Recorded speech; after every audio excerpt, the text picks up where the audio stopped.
सुप्रभात विद्यार्थियों। मैं अमित कुमार सिंगल, टीजीटी हिंदी केंद्रीय विद्यालय दिरांग।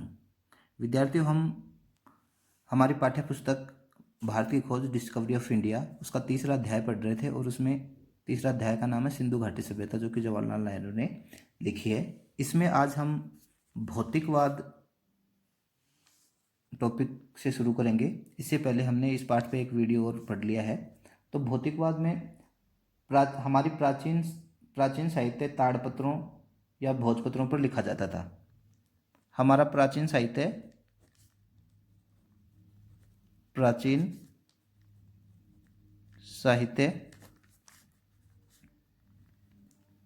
ताड़पत्रों या भोजपत्रों पर लिखा जाता था, क्योंकि उस समय चीन में उससे पहले कागज़ का आविष्कार नहीं हुआ था। कागज़ का आविष्कार कहाँ हुआ था? कागज़ का चीन में हुआ था। कागज़ पर लिखने का प्रचलन बाद में हुआ। जो पुस्तकें खो गई उनमें भौतिकवाद पर लिखा गया पूरा साहित्य है, जिसकी रचना आरंभिक उपनिषदों से ठीक बाद हुई थी।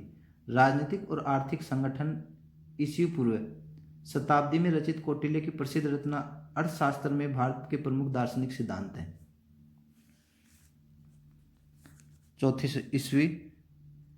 ईसवी पूर्व चौथी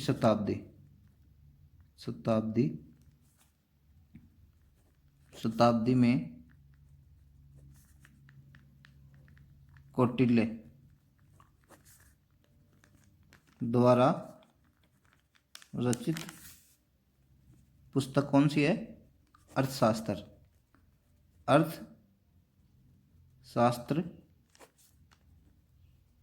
है। अर्थशास्त्र में भारत के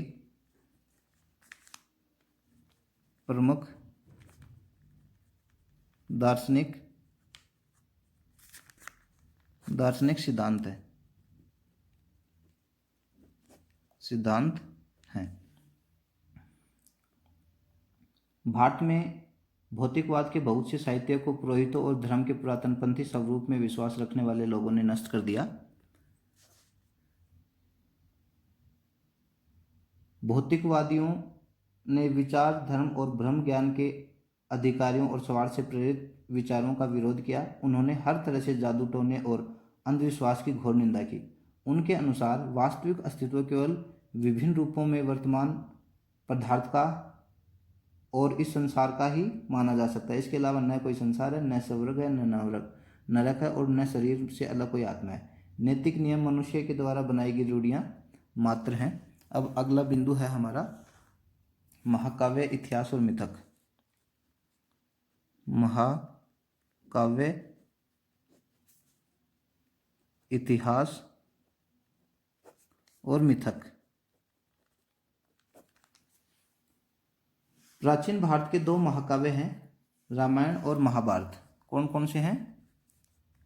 एक तो रामायण और दूसरा महाभारत। ये प्राचीन भारत के दो महाकाव्य हैं।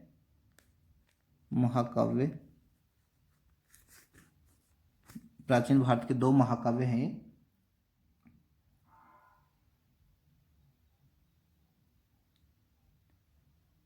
महाभारत को रूप ग्रहण करने में शायद सदियां लगी होंगी, उनके बाद भी टुकड़े जोड़े जाते रहे।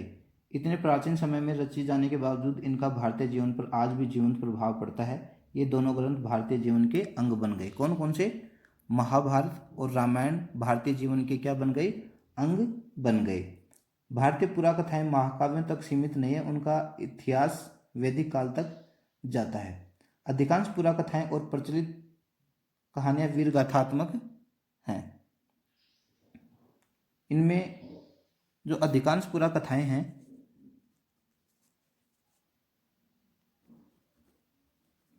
अधिकांश पुराकथाएं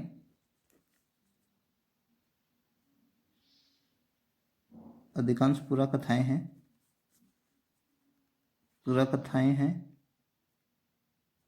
इनमें क्या है? साहस, लोकहित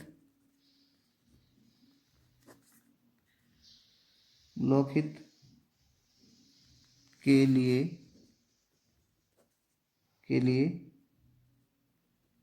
सदाचार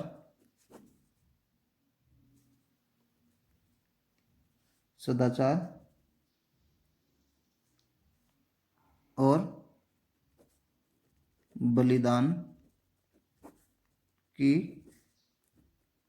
शिक्षा दी गई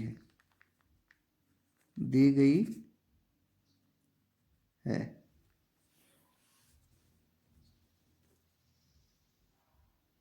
ये कहानियाँ पूर्णतः काल्पनिक है। यूनानियों, चीनियों और अरबवासियों की तरह प्राचीन काल में भारतीय इतिहासकार नहीं थे।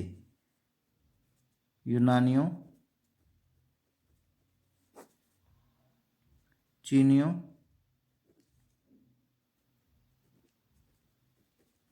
चीनियों और अरबवासियों की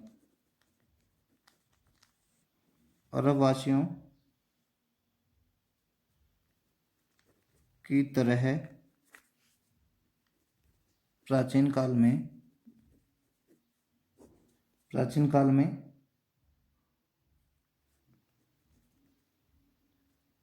भारतीय इतिहासकार नहीं थे। भारतीय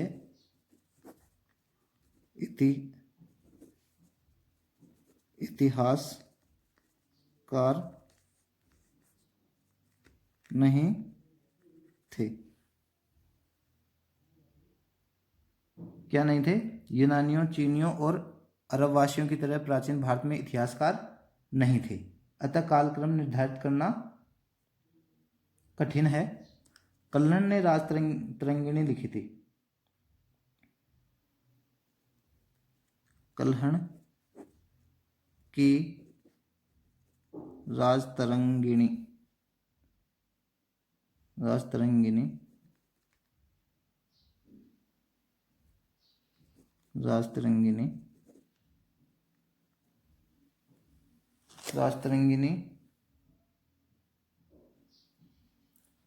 में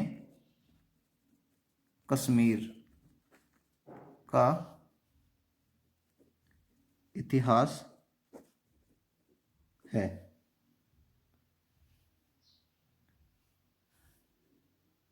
राजतरंगिणी की रचना राजतरंगिणी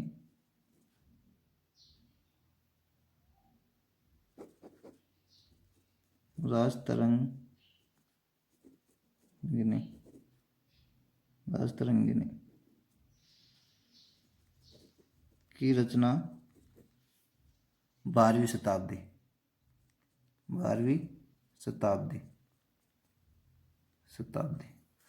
शताब्दी में इसकी रचना की थी। कल्हण ने किसकी रचना की थी? राजतरंगिणी की, जिसमें किसका इतिहास है? कश्मीर का इतिहास है। ये बहुत प्रमुख पुस्तक है और एक और कंपटीशन में भी पूछी जाती है। तो इसको कल्हण ने लिखी थी। और कौन सी सदी में लिखी थी? 12वीं सदी में लिखी थी।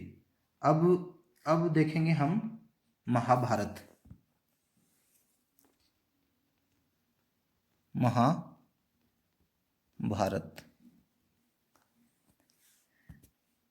महाभारत का दर्जा विश्व की श्रेष्ठतम रचनाओं में है। यह रचना परंपरा और दंत कथाओं तथा प्राचीन भारत की राजनीतिक और सामाजिक संस्थाओं का विश्वकोश है। महाभारत में हिंदुस्तान की बुनियादी एकता पर बल देने की कोशिश की गई है। महाभारत में हिंदुस्तान की बुनियादी एकता पर बल देने की कोशिश की गई है। महाभारत में हिंदुस्तान की बुनियादी एकता पर बल देने की कोशिश की गई है। महाभारत का युद्ध ईसा पूर्व 14वीं शताब्दी के आसपास हुआ था। महाभारत का युद्ध कब हुआ था? ईसा पूर्व 14वीं शताब्दी ईसा पूर्व 14वीं शताब्दी के आसपास हुआ था। उस समय क्योंकि हमारे पास इतिहासकार नहीं थे तो एकदम सटीक जानकारी नहीं मिल पाती है, हम अनुमान लगाते हैं। महाभारत में कृष्ण संबंधी आख्यान हैं। क्या है?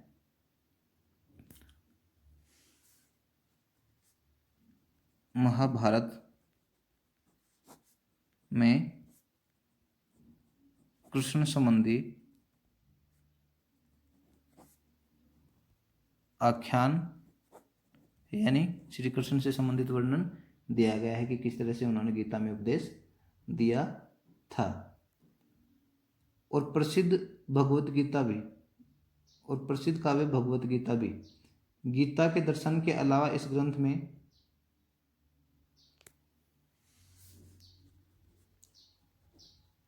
गीता के दर्शन के अलावा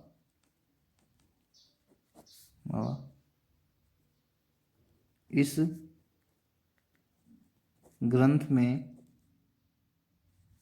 ग्रंथ में क्या क्या है? शासन कला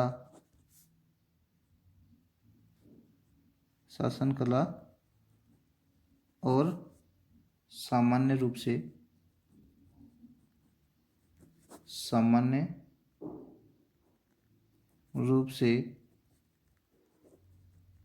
जीवन के नैतिक और आचार संबंधी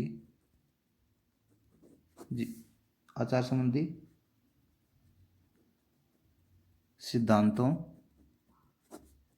पर बल दिया गया है। गीता में क्या क्या किया गया है? गीता के दर्शन के अलावा इस ग्रंथ में शासन कला, सामान्य रूप से जीवन के नैतिक और आचार संबंधी सिद्धांतों पर बल दिया गया है। महाभारत एक ऐसा समृद्ध भंडार है जिसमें अनेक अनमोल चीजें ढूंढी जा सकती हैं। अब महाभारत कैसा ग्रंथ है? महाभारत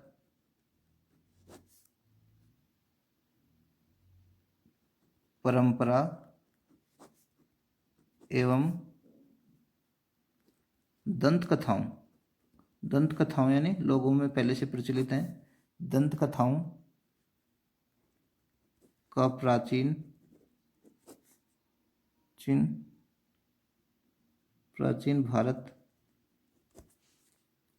भारत की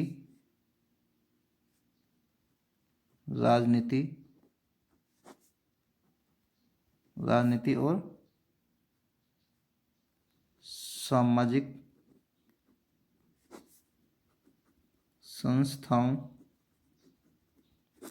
संस्थाओं का विश्वकोश है।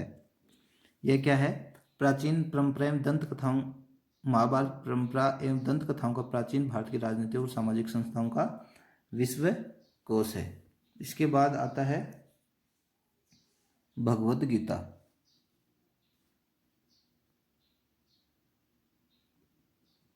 भगवद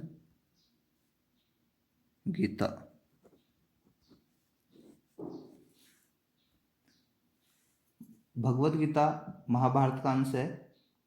किसका अंश है? महाभारत का।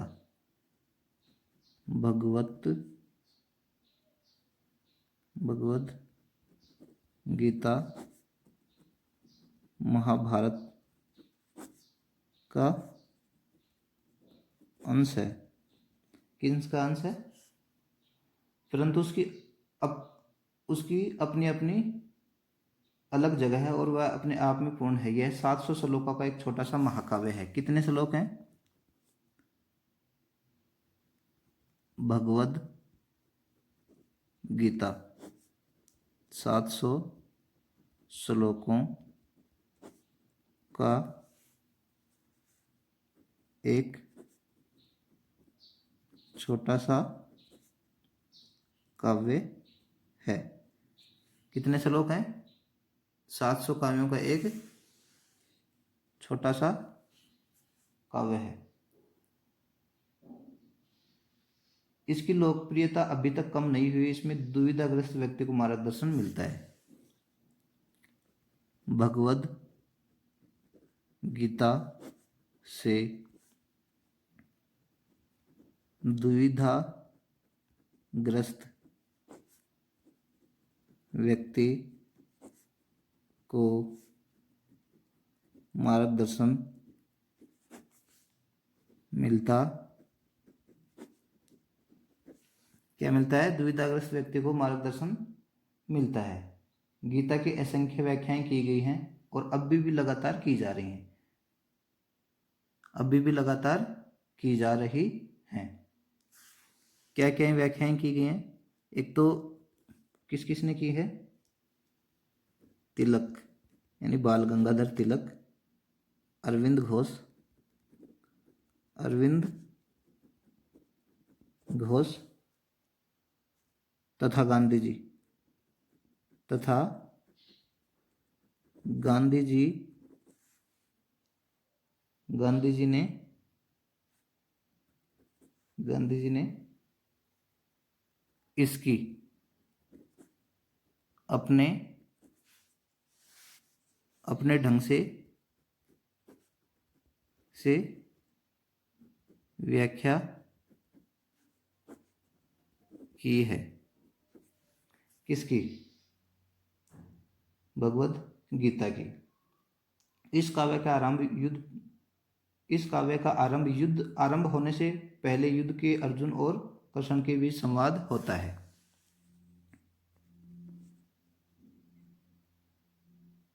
गीता का आरंभ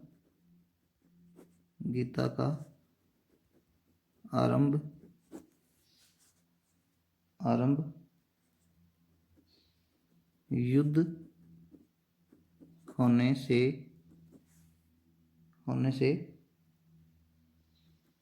पहले